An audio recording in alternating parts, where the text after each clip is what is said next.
Bat music. Because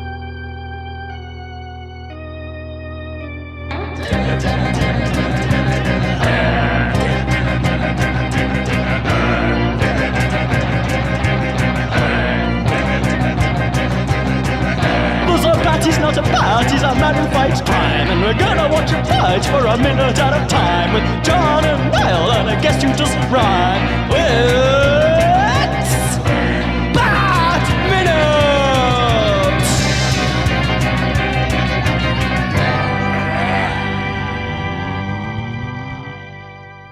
Hello and welcome once again to Bat Minute Returns, the podcast where we pore over the blueprints of Tim Burton's 1992 Batman sequel, Batman Returns, 1 minute at a time. I am one of the hosts, Niall McGowan.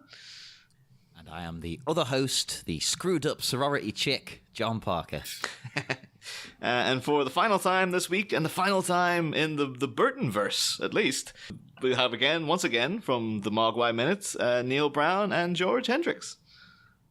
Hello. Hello. The masters have returned. We are back. How are you guys? We've had a good week. It's been a fun week with you guys, and then on the off days, we've just been relaxing. We don't do anything on the off days. We don't have. This is our job. This is our main breadwinner. So we just chill out. Chillax. Nice. I'm actually, I'm kind of good, but appropriate enough, Neil, because you're currently residing in Hong Kong, as far as I remember anyway, because I'm moving house myself quite soon, so I'm trying to get rid of all the random half-filled bottles of like liquor and stuff I had lying around. And I'm currently drinking a glass of deer tendon wine that a friend of mine brought over from Hong Kong. Oh, that and sounds it is terrible. Absolutely disgusting. Is it made by the same company that makes Three Penis wine? It is. Yeah, he also brought over Three Penis wine as well. He did. He wanted me to drink it, but it's like, I'm a vegetarian. I can't drink that. So you can boy. just pretend they cut off the just castrated. Technically, a without... tendon isn't meat. It is. It's from an animal. It's an animal's dead. The thing is, though, until I read that it said specifically deer tendon wine, I believe he told me it was deer taint wine, which got me even more intrigued. And so I'm kind of slightly disappointed that it's not. I didn't think it could get worse, but it sounds like that would actually be worse. The thing is, and I was like, nah. So I wonder if deer taint wine actually does exist. But tragic. Well, I suppose I could just Google it. Hopefully not. It's a little more gamey, a little more piquant. What a strange tone to start this episode off. Bite on the aftertaste. Yeah, but to get this minute underway, Colonel Parker, execute minute 66. The thing is, people have to imagine now that there's like waves of stormtroopers killing all the previous Batman guests. So like the burst, like you'll get like Sean German up on a mountain, and some guys comes up behind him and shoots him in the back. And sorry, Dale. It's like Beck Hill's up on stage, and someone in the audience just stands up with a blaster and stuff, and it's a big, very sad and very tragic. So they deserve it. The worst montage ever. The actual one or our one? Both. That's my favorite part of that movie. I remember, like, in the cinema, like at the time, like, they're actually going there. They're showing you killing all the Jedi's. I assumed that they were going to, as we now, because I can say now, because it's not sexist. I thought they were going to pussy out and try to make it more light than the dark tone that the Revenge of the Sith required. Yeah. And also, I can imagine it. I can imagine it being execute Order 66, and they get Ron Howard going, and they did. Oh, that would be great. We do open here with the blueprints to the Batmobile, or just openly displayed, and turn into an H-bomb. As a fact too that like Catwoman was there before the Penguin, and like. Now he's like, check this out. And it's like, this entire wall is covered in this. I'm assuming you didn't notice that I had blueprints to the Batmobile up in the wall. But now that I've drawn your attention to them, there they are. Well, it's interesting as well because he finishes explaining his plan. So they're going to disassemble the Batmobile and reassemble it as an H-bomb on wheels. Yes. So I had a look at the difference between an H-bomb, which is a hydrogen bomb, and an atomic bomb. because I was like, I've always heard them both used almost interchangeably, but they're not the same thing at all. Nope. So a hydrogen bomb, well, first off, it's got the potential to be 1,000 times more powerful than an atomic bomb, which is crazy. And an atomic bomb uses either uranium or plutonium and relies on fission, which is a nuclear reaction in which a nucleus, I can't pronounce this today, or an atom breaks apart into two pieces, like smashes them apart. Whereas a hydrogen bomb, you still need the uranium or plutonium, but you also need hydrogen, and that relies on fusion. So they put them together into a third type of atom, which is weird. I don't fully understand that. I'm not big into science, so it's like, what? It's complicated, but it's very powerful, is the point. Indeed. So that would take out Gotham. Wait. Yes. I mean, it's a figure of speech, isn't it? He's using, but I don't know.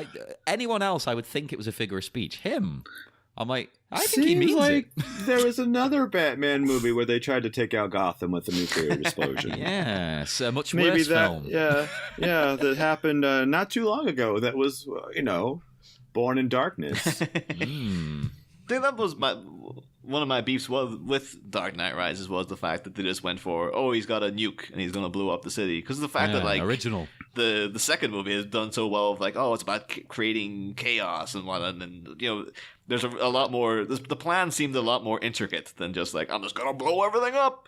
But then the third one, what's Bane's big thing? He's just gonna blow up the city. That's his. That's the scheme. And he locks the city down. Ooh, because that's believable. Does he got anything clever?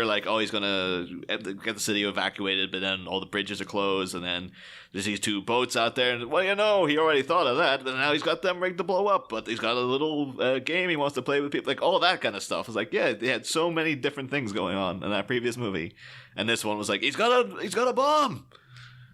There you go. Done. It's here's a dead man switch, so you can't kill the person with it, but also it's on a timer, so what's the point? It's going to blow up anyway.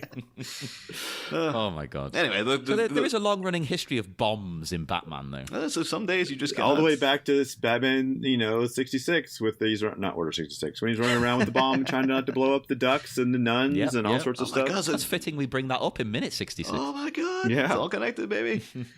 But yes, we did allude to the fact that this is very strange that the Penguin just has intricate details of the Batmobile up on his wall here. And I've done some digging, and there does seem to be two potential explanations that might satisfy people, but probably wouldn't. Because it does seem like he's got the intricate inner and outer workings of the Batmobile, and we know later on that, it's a thing that had to go in there and fit a thing that they had to know all the inner mechanics and stuff of it as well. Yeah. But so in the original Dan Waters draft, there is actually a scene of during the opening riot where the attack on the Christmas tree lighting. While Batman's away, as recall talking about in those minutes, he actually goes into the building to get to Shrek and the mayor and stuff. Outside, it says that another straggly squadron of carnival creeps, including the dwarves, ninja out from under a manhole and crawl toward the Batmobile. Ninja out, please. Ninja, please. No. But then, a barefoot waif in pre-fairy godmother Cinderella rags, with a dirty bandage over one eye, climbs atop the security cloak with a fascinatingly crude laser device. The waif dexterously jimmies the laser, and with a whoosh, the shield splutters off. Everyone eerily commences snapping pictures, including the Penguin. So they all come out of the manhole. They just take pictures of the Batmobile. And from that, they somehow, I guess we call it de-engineer and learn how it works so then they can... Reverse engineer. There you go. So that's one explanation provided in that original draft. That is a very high level of technological acumen for Streetwave. Yes. Yes. Ninja Streetwave, Sir George. Well, okay, that's true. They did go to ninja school, so... But then the other explanation is provided in the novelization, where we're told that Max Schreck actually paid to get these blueprints from somewhere. From who? Makes more sense. But apparently it's implied that because in those... because that novelization would have been based on the original script rather than the finished movie. that there's a lot of stuff in the original drafts where Batman had become merchandised because of his fame. People were going out and making, Batman toys and replicas and stuff. And it's alluded to that it might have been that someone was making a replica Batmobile. That they had expert engineers who knew how it worked, or were able to figure out how it worked. Max Schreck went to a disgruntled employee, got the blueprints from him, and then that's how they got these blueprints on their wall.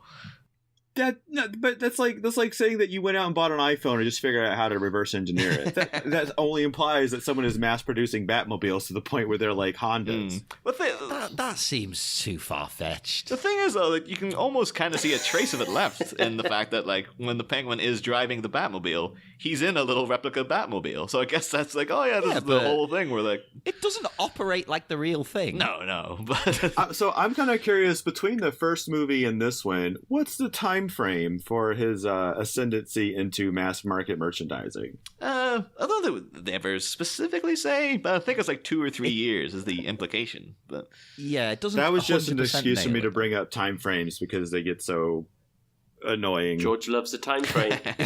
Yeah. Well, in the first Gremlins, What's your timeline there, buddy? Because that's going to make or break this movie for me. Yeah, this.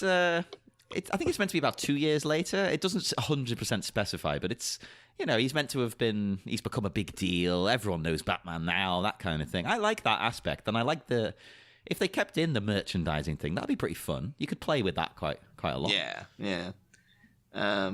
Also, a thing we kind of almost brought up in the first minute, but it's what the Red Triangle gang are working on currently is not anything to do with the Batmobile. They're actually building the rockets for the Penguins, which I think is quite odd because at this point, isn't the Penguin all into this mayoral thing? And I always assumed that the Rocket Penguins were a last ditch, everything else has failed. I'm sending out the Penguins to blow. I mean, you gotta have a backup plan. I mean, come on.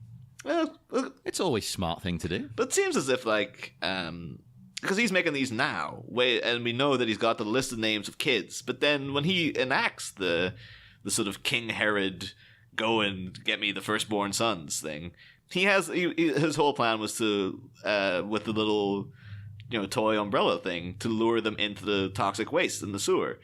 And then when that doesn't work, he's like, I'm sending out the Rocket Penguins. So it's well, what are the Rocket Penguins? Why are you building these rockets now? When that's going to be a plan that you will... That's a backup plan. Is he like Heath Ledger Joker level of well, if this doesn't go according to plan, it's going to lead to this. And That's more of a back that thing up plan. Wasn't he always just going to blow the place up, though, as well? well, I think that it seems like when he makes his big speech to the Penguins, the implication is I was going to kill all the firstborn sons, but he's just now why be biased? Male and female. When they're erogenous zones blowing sky high, all that stuff. That seems as now I'm going to blow up everything, where I was originally intending to get them in a big cage and lead them into the water and stuff. So why is he going to blow up their erogenous zone? He's a weird guy. That seems like a very specific target. You'd think he'd want to keep those. Yeah, given his proclivities. Let's not go down. That's a dark road to go down. Yeah, it's getting a He bit. doesn't seem to be discriminate. That's the thing. He's like, well, whatever. No, I was going to say, I actually like the Penguin's plan more than Catwoman's new plan. Because the Penguin's plan is, hey, let's kill Batman. It's okay, that sounds like a pretty good plan. And she's like, no, he'll have more powers than Mardo. We need to turn him into, what he hates the most. Blah, blah, blah, blah, blah. It's all right, let's give Batman more chances to get out of this and to escape and to become, victorious. No, just kill him. How many plans just fail because they're just too convoluted? Just do the thing. The thing is, too, because, with Batman out of the way, the Penguin's already in ascent. So if he just kills off Batman, everything's going great for him anyway. So I'm the hotshot now. Who cares about Batman? So I don't know why he would feel the need to... And he's got ascent and he's got unsent. Yeah, but I think the idea is, Neil, you made a good pun. Wow, that's awesome. Thanks, That's just George. Neil ending on the high. Like, I'm just leaving the I'm episode. done Good night, now. See ya. everybody. I'm done. That one gets the full George seal of approval. That's for Wow. sure. I think it's quite a good idea. You make Batman look like a criminal, and I suppose then you kill him. Because then you can use that even more for the Penguin. Like, oh, look what I dealt with this psycho, this crazy guy. I got rid of him. Well, that's the thing. Like Yeah. in the like as Catwoman said, like she's explaining it, he just kind of goes like, "Oh, yeah, frame him," and then that's as much as the Penguin says. But in the both drafts of the script, like even the finalized shooting script, he throws in a line about, if I make him look like a criminal because the current mayor is so loyal to Batman, he's so affiliated with Batman, that will destroy his reputation as well. And it's just like, I didn't mind that. It's like, that is interesting that he's also doing it for political purposes. Of like, That's a solid multi-layered plan. I like Human Plan. Like it has more than one. Just like, let's kill Batman. Let's blow up the city. That's always short-sighted. Yeah.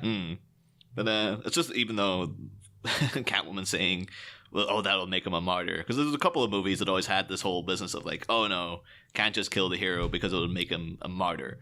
And the one I always think of, because I always instantly go to it in my head, is, I've stated on the show several times, big fan of the 87 Masters of the Universe movie. Yeah. And it's like, Me too. Yeah, like I'd almost recite like all of Skeletor's dialogue back to back. But I do remember there's a bit where he's talking to Evelyn, and she just mentions He-Man. And he's just like, oh, He-Man, if I kill him, I make him a martyr. A saint? No, I want him broken. And that's just like, that's his excuse for why he doesn't just instantly kill him as soon as he gets him. Why he needs to break him down and stuff. It's like, just kill him. Skeletor What are you seems doing? like a villain who would just kill someone. Like, he wouldn't care about any of the other stuff. There's people in the movie he just kills for no reason. But he's like, I was like, no, I need him chained to my throne and whipped the crap out of so I can feel like a big shot, basically. But but anyway, but of course now the term martyrs also just makes me think of the horrible horror movie Martyrs, which I don't want to think about. No, I've not even seen it, and I don't want to think about it. It's rough stuff. But the thing is, though, because in the brief shot we do get of the Red Triangle Gang working on this, on the rockets and stuff. Just notice that the Poodle Lady's there with the poodle. The poodle not pulling its weight as usual, but it kind of made me think I'm a bit sad that like there's no connection between Catwoman and Poodle Lady. Like I thought nowadays everyone's all about like, They should Harley fight. and Ivy. They and should stuff. not like each other very much at all. Oh my god, that'd be great. Because Poodle Lady thinks Catwoman wants the Penguin. Oh. She wants his body.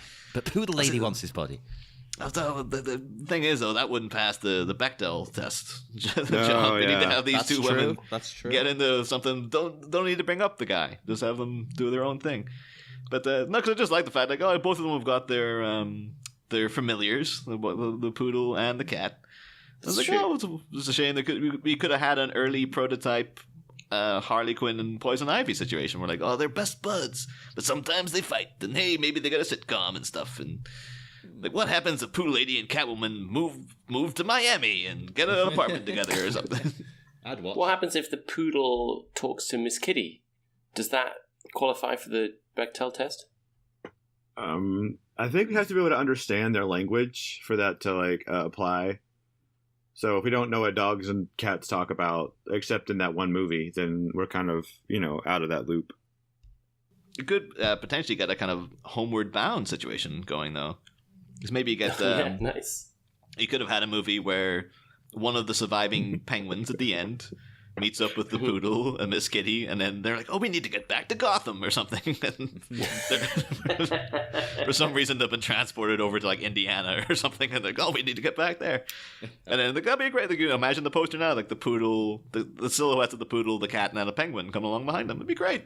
Is Homeward Bound that movie where the two pets of those mobsters have a relationship and steal a bunch of money from him?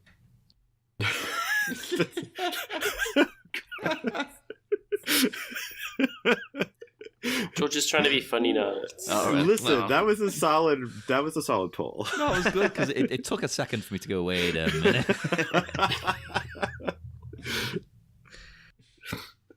It's important to note that the pets are also lesbians. That's a very important factor. I said, because now I'm that getting it's like, yeah. because this all ties into the Matrix stuff as well, because that's Yeah, the Wachowskis yep. as well. Let's damn see. it. Oh.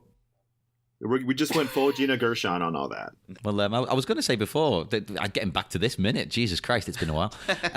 Because you mentioned, Neil, I think it was you, Neil, how Selena goes over to the list of names that he's got here.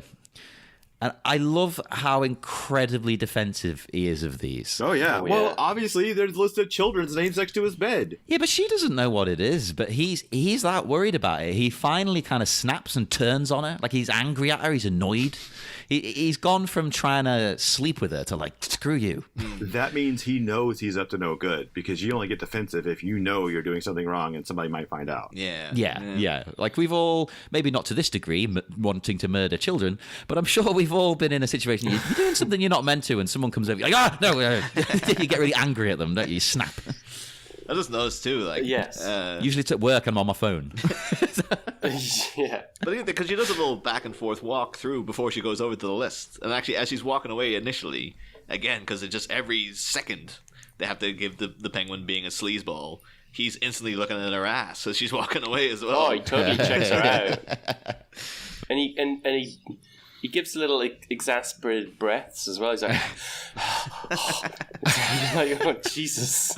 That's the best thing about the character to me. DeVito's little touches, like the sounds he makes all the time, the little grunts. The thing is, like, even though he's clearly not ever going to sleep with Catwoman, you just know within the universe of the movie, as soon as she left, he was just like, all right, I'm going to need to go. I'll be in my bunk, I'll nipping into the toilet here. I might be. Oh, no, he'll do that in front of the red triangle. No, He yeah. doesn't care. Yeah, he's like, obviously, because he does everything in that room with them watching, so He just goes over, shuts the that's pulls part down of the his, shutters, that's part of his kink. like lights some candles, gets the scented ointment out. Yeah. You can see this the bed as well. When she goes over to the list of names, you can see this ornate kind of head. What do you call it? The back of the bed, the headrest thing. The What do you call that? headboard, isn't it? I think? Headboard. And you can see some really phallic images on there. If you have a look at it, there's basically a big penis-looking thing with flowers on it. Oh, okay. Yeah. Very strange. Very strange. Very strange on the bed. I think it should be more explicit. Like have a H.R. Giger designed bed. Yeah. That's just John's notes on everything, though. Like, I'll edit the episode, send it to him, he just sends it back going, more explicit. It's like, I can't make it more Faster, explicit. more explicit. I can't fix what we already recorded, John. Just send it back again, comes back, underlined, more explicit. Just add in new lines. Yeah. My entire notes on life are make it more explicit. Then we get this lovely scene when they're spinning around the birdcage. Oh, that is so well shot. That's one of my favorite shots of the movie. It's great, isn't it? Because I love the way they're face to face, but either side of the cage. Because to me, it's they're on the same page, but they're not. They're separated by something, and this kind of captures that well to me. It does, and you get this beautiful Danny Elfman strings coming in, which just adds a little sinister touch. As only he can. And actually this week we've not had any music, and except for like one of the first few seconds of Monday's episode when he was doing the press conference. There was a little bit of music, but it wasn't really kind of the Elfman themey stuff. Yeah. So I'm really glad we got this tiny little snippet of right before the end. A bit of Danny Elfman, because I think this is his best work. I literally think this is his best work. It's one of my favorite movie. ones of his as well. I would say. In typical fashion, though, he's not too happy with it. Right. Well, He's one of them artists. I don't think he's happy with anything he's done. Yeah. There's always a problem, not. some problem or other. I do know from I saw him live, and they did the Batman suite. But I remember thinking it was a perfect encapsulation of what people complain about with these movies, is that there's so much focus on the villains and so little Batman. Because I think he started off with like the Batman main march, then went into the Descent into Mystery bit, and then into the Joker theme. Then he did a whole thing of a grand suite of all the Penguins stuff, and then all the Catwoman stuff. And then at the very end, like the last 30 seconds after 10 other minutes, he just kind of goes like, "Oh yeah, Batman theme's back," and you're like, "Oh, that's right, yeah, this was the Batman theme." It's like he himself's like, yeah. But within this movie, though, he did very much get much more involved in doing villain themes, because that first movie, there's not really Joker music. He has just Not really. there's that one thing that kind of recurs, and then a lot of Beautiful Dreamer for some reason. I don't think we ever discovered why he had that in there. And yeah, but this It is was interesting there's not much of a theme, because That's I mean, the real people say Joker that about theme. movies sometimes. Like people say about The Force Awakens, for instance, oh, it hasn't really got that much memorable music. But I think the more you watch it and the more you listen to it, stuff really does stand out. Oh yeah, totally. But in that first one, you're right. Like there's nothing really for the Joker much at all. Well, the Joker is Prince. That's the thing. I mean, look, I think the first movie worked brilliantly with Prince's music kind of augmenting Danny Elfman's music. I think this movie works brilliantly because it does not have Prince or the next Prince or whatever they would choose. Yeah. This one doesn't need it, right? It doesn't have. I mean, Prince is all kind of anarchy and chaos, right? And that's the Joker. This movie doesn't need that. I do like the build of tension here, though, because Catwoman, she starts smiling, but it's not at Oswald. It's rather it's at his bird. Because I love the way we know what it's implying is going to happen, but we don't believe that we're going to see that happen. Yeah. Do we? Will we? Ooh. The thing is, like, this is the only allusion we get to in the movie beyond him feeding those penguins, that the penguin's supposed to be really into birds.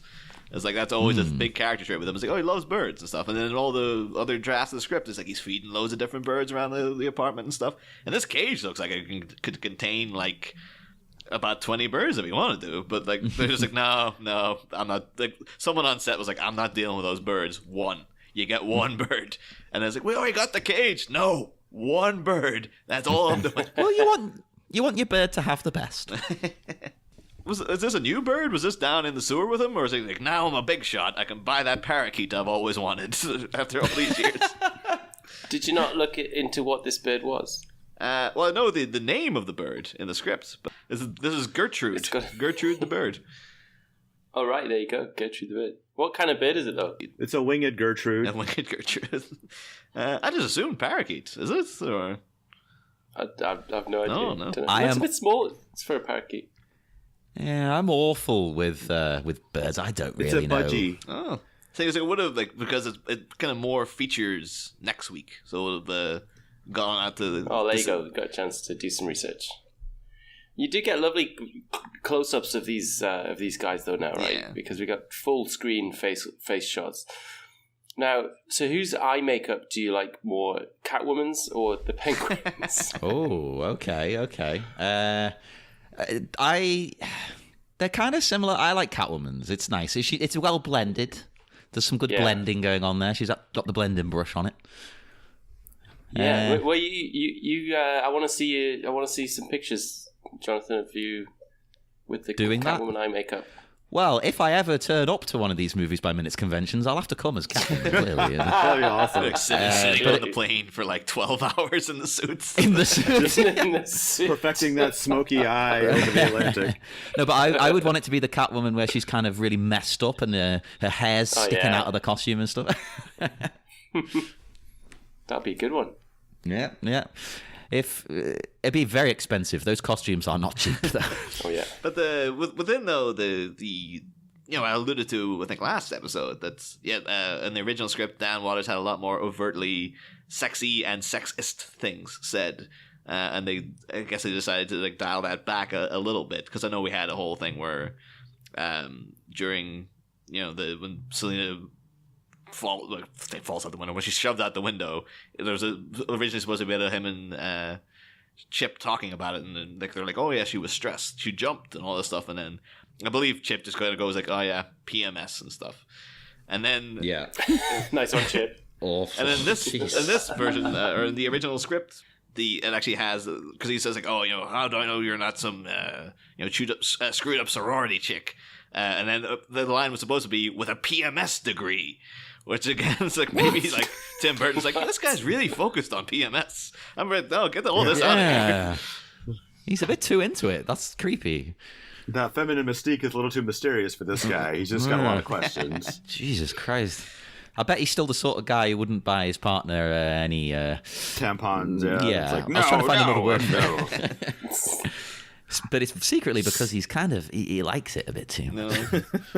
But that's the thing, though, like, because now we have an American on here, like, this thing, though... Hey, how's it going? Of the thing, though, like, with the Sweet 16...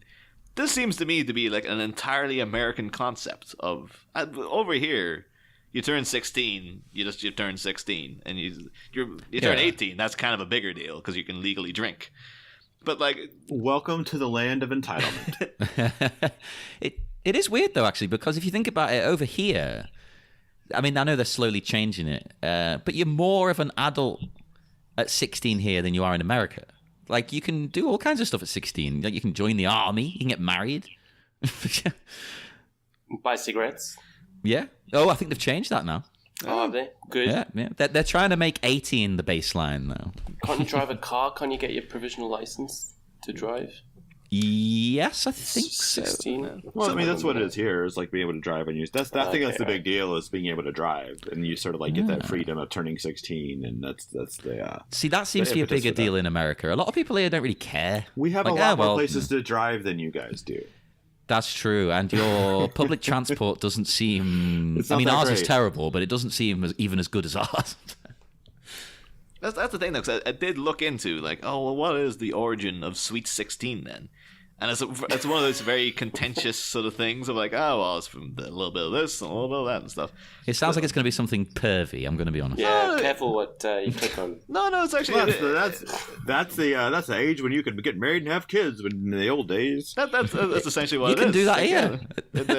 But the thing it comes from partially the Latino tradition. Yeah, well, they do the quinceañera, which is 15, and it's sort of like the you becoming a woman type thing. It's like a Anglo version of the bar mitzvah and the bat mitzvah. And it kind of ties into the whole, the debutante kind of thing as well, like the coming out parties and whatnot. But that makes you think of The Simpsons. She came out last spring. Like, whoa, she's not done. Put her back in. But they do have essentially it was a thing. It comes from like way back in like the Dust Bowl and stuff. It's like, yeah, when times were tough and everyone needed to band together, when you turn 16, you're an adult, you go out, you get a job, like, you get married. Let's putting my daughter on display so that she can be taken off our hands, so we don't have to feed her, someone else does, and she can go start a house somewhere. Yeah, it's a very functional, weird thing that has morphed into a very entitled, like, spoiled, like, oh, I can turn 16, I can get all this stuff sort of vibe. Because now all I just keep thinking of, like, I don't think I ever watched the show, but wasn't there like an MTV show that was about, I think it was literally called like Sweet 16 or something. Yeah, and it was all about horrible rich children turning 16 and flipping out because they didn't get the color Bentley they wanted. Yeah. God, the worst people in the world. Kill them all. Get rid of them. They spoofed it in South Park, and then they had like, was it Satan's 2,000 years or 2 millionth year birthday or something? Oh God, is that in the movie? No, it was the show, because it has a guy who's basically in the movie, Satan was dating Saddam Hussein. Oh yeah. Okay, yeah. But I think they have a whole thing where he's supposed to get like a Ferrari cake or something, and it's been made by the Three Stooges because they're dead and in hell, and then because of the Three Stooges, they completely balls up making it, and then they bring out, it's like, oh, it's one, completely life-size Acura cake. And Satan's like, I didn't want an Acura, I wanted a Ferrari.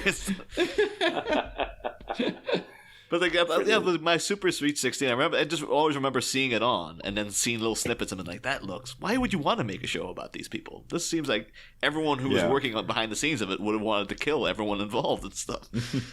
I think the idea is that you're supposed to be like, oh, look at these freaks, look at these annoying kids. But then people latch onto it and it becomes like a big thing and people like them. And it's like, no, well, that's what happened with the Kardashians. They're like just this random family, and all of a sudden people started watching their crazy, stupid lives, and oh, now they're famous. And now they're like really millionaires based on this bullshit. Oh, Jesus, don't get me started on them. The thing is that it was just the wrong... Because the thing was MTV that made it. And it's like, MTV is the wrong people to do anything any kind of social critique, because it's like, No, to do anything, Niall. Stop there. but just more the fact, like, well, you know, who's your predominant fan base nowadays in the 2000s is like privileged white people watch MTV. That's like, that's who the people who can afford the cable and stuff to actually. So then you showing them a show that's supposed to be criticizing rich white people. It's like, well, you're only just like a hair away there from the kind of preaching to the people you're condemning and stuff. It's MTV doesn't seem shrewd enough to be like, oh no, it's undercover. We're really actually criticizing the entire culture rather than just contributing towards it. But maybe if I watched the show, I might be like, oh no, it actually is a very deft-handed takedown of that entire side of society. But I don't think it is. No. Why can't MTV? I'm going to sound old. Why can't MTV just play music? God damn it! There's old man Parker. No money in it. Does it even exist anymore? MTV? Yeah, It does, but I don't know if it's the same in America. But over here, right? There's a channel now, MTV Music. That's the MTV to put the music on, and the normal MTV has all the other crap on. And let's keep in mind that, of course, it's music television. So why do you need to? Why isn't there a separate channel for the other stuff? It makes no sense. It's all right, John. Let it go. It's I'm furious. MTV, is a big part of my childhood. That's the fact that it's called music television music. that's the name of that channel. Yes. That's like someone pointed out. Oh, it infuriates me. There's that biker gang in LA. It's called the LA Angels. It's like, so you're called the Angels. That's literally what your name translates to. Jesus Christ. Are they that stupid that they don't know what the name of their city means? But isn't there a sports team called the Los Angeles Angels? I don't know, actually. Maybe it was them. I assumed it was a biker gang. Which is the Angels. the Angels. But before we go, guys, I just wanted to talk about the Batman Returns Super Nintendo platform beat 'em up. We brought this up a few times. Yeah, go ahead. Because it was one of my favorite Super NES games. Now, when I was a kid, George knows it better than anyone. I like to reminisce about my childhood. He does. And I was a Super Nintendo kid. That was kind of my first. You were a SNES guy, weren't you? I was a Mega Drive kid. Well, I was a SNES guy originally, and then a friend of mine had a Mega Drive, and after about 2 years or so, we basically swapped. Oh, and we got to kind of like, have all these great new games. Your Sweet 16 present was a Sega Mega Drive. It probably was. He got a white dress, a sports car, and then swapped out all his video games. and the Batman Returns games, I very rarely actually managed to finish games. Back when I was probably just not very good. But nobody did back then. They weren't designed to be completed. They were just really tough, weren't the games back then? This is one of the few games that I actually managed to finish. Oh, and I wanted to just so because of that, it's really, really clear in my mind. It's and I haven't played it for God knows how long, but I wanted to just run through the bosses in the game because it actually quite accurately works through the movie. Yeah, I've mentioned 2 of them. No more, though, so go ahead. Oh, really? Oh, well, tell me which ones you've mentioned. It's the first 2. Oh, okay. So the stun gun guy saving... You save Selina, right? Yeah. And he's the stun gun guy. And then there's the big fat clown. He's the second one. After that, you got to beat Catwoman on the rooftop. Oh. Then you got to beat Penguin and save the Ice Princess, but obviously you don't manage to do that. No. Then it's the Batmobile level, and this is the only one that doesn't really work because you have to beat the campaign bus. The campaign bus. Okay. They really just played fast and loose with the story then, didn't they? They really did. With that one. Then there's 3 more. So then it was you're back beating up the Red Triangle gang, and then it's the organ grinder at the end, and he's got this like machine gun. His organ grinder is as is in the movie, a machine gun. So he just plucks it down and then shoots at you. Then the best one's next. The best one is the giant duck. Yes. you have to beat up the big yellow duck. I love it. Hasn't got 4 legs, Look, literally with your fists, you have to come in and keep punching this duck until it breaks. Yeah, or you can throw batarangs at it. And then right at the end, it's the Penguin again, and he shoots at you he throws fish umbrellas at you. So that was the order of it, and it was a really good game. What I liked most about it was the fact that your character, the sprite was really, really big. It had these enormous Yeah. sprites. Yeah, I remember and, yeah, it just looked like a gorgeous game, and it really encapsulated the movie. So yeah, I loved it. It was brilliant. I played it, but I didn't really get to play it much. I had to play it like at a friend's house because again I had a Mega Drive, so I'd go around and we'd play that. What else did he pick up? He got like Donkey Kong Country, and I was like, oh, this is amazing. Yeah. I really enjoyed the way you said Yeah, that there. yeah. Donkey Kong Country. you're getting more Yorkshire than I've ever heard you before, John. Hey, I lived in Yorkshire for a while. Well, there it is. It's coming out. I drink Yorkshire tea now. He lives in Donkey Kong Country. But yeah, I think we're kind of pretty much at the end of the minutes anyway. So unless either you two guys you have anything, or actually either, any of you three guys, you have anything else you want to pop in about this? No, I'm good. Yeah. So. No, just say thanks very much for having us on the show. Yeah, much Great to appreciated. talk about this brilliant movie. Yeah. So Pleasure to have both of you on, especially because you especially, Neil, you love the film, so yeah. And I I've think enjoyed we've what now, I've seen and remembered. yeah, I think we've made you need to go. You're gonna have to go Absolutely, watch it now. I absolutely have to watch this movie. It's been one of those movies. I'm like, God, I really like that movie. Why have I not seen it more? It really is one of those films. This might upset you, I don't know, but it unfortunately. It's not as sexy as these minutes show. Oh, dang! You know It's a what? lot though? less sexual. I can make it so. Okay, Picard. God. I will engage with this movie. Engage with Catwoman. I think it's a good one. You've got the same enthusiasm next year for Batman Forever, which we're already trying to Yay! get people excited for it. Come on, let's go. Oh man, I'll take a pill for that one. What are you talking about now? Everyone loves it. Didn't Jonathan Ross say so He himself? did indeed. That was. We actually have a couple people talk about it. We always said Jesse Miles, I'm a big fan of it. Dave Pallas apparently very enthusiastically came on to talk good stuff about Batman Forever in this movie. I was like, what are you doing? Mr. I'm All-Star okay with it. himself.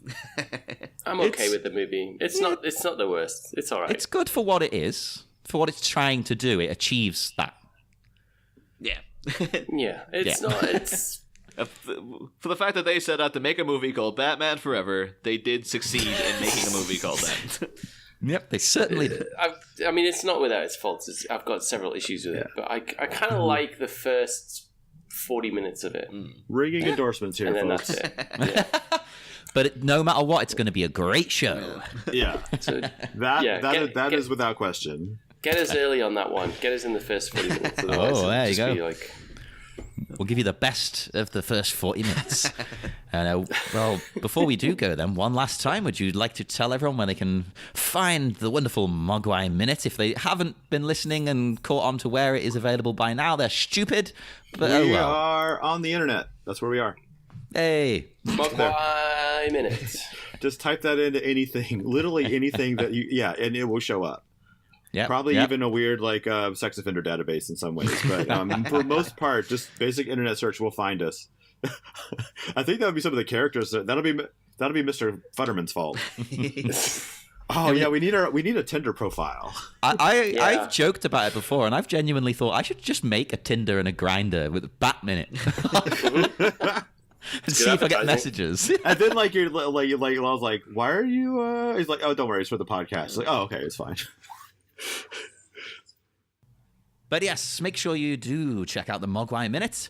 Always one of the best shows out there. And check us out everywhere on the internet. Facebook is the number one. Come to the Bat Minute Listeners Cave and just chat nonsense. The more nonsense, the better. Even if you just want to self-promote, if you draw Batman stuff, post it in there. Cool, whatever. Just anything. Do whatever. Yeah, we don't care. It's just a place for people who like the show to talk. It doesn't even have to be about the show. You can talk about anything. Talk about Gotham if you like. If you like it, talk about it. I won't diss it. I'll stay out of the conversation. It's fine. And feel free to private message the hosts. No. Yeah. They like that. No, to be honest, if you want to, that's fine. It's like a hot, warm breath on their neck. But choose your words carefully. Very carefully. And join us again on Monday. We'll be back with more Batman Returns. Sadly, these two lovely, lovely chaps won't be joining us, but we'll have new... That is sad. I was going to say new guests, but it's not plural. No, I don't it is. think It's on Monday. plural guests. Oh, it is Yeah. plural. It is. I've got the schedule wrong. It is plural. Join us for new guests on Monday. Next time, Zany suicidism. A degenerate man-bat can't believe his eyes as a giant Grimalkin grabs his bird and begins to gormandize. But can the inference of slitting a kitten ensure that the ice between them will be splitting? Find out Monday. Same bat pod, different bat minute.